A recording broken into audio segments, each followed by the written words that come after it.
Welcome to Kenton's videos. Enjoy the video. In this video, I will show how to make lazy sushi. Press warm seasoned rice into a sheet of plastic wrap, then layer nori over the rice. Add thin slices of cucumber, avocado, or canned tuna in a single line.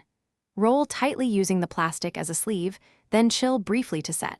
Slice with a wet sharp knife for clean cuts and serve with soy sauce and pickled ginger for a quick meal. In this video, I will show how to make lazy sushi.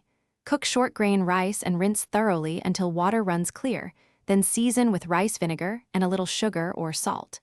Let the rice cool just enough to handle so it molds easily, but won't steam the nori.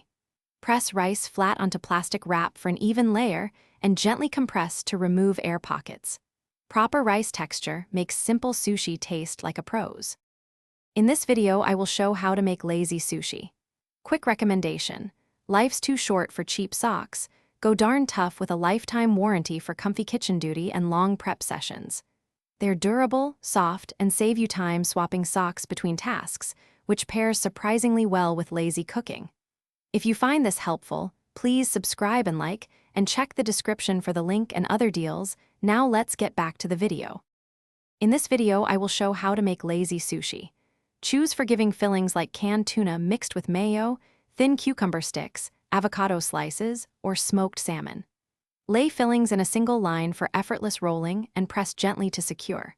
For variety, make inside-out rolls by placing rice on plastic first, then flip and add nori last.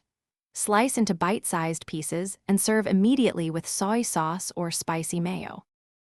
Thanks for watching. Consider subscribing if we helped you.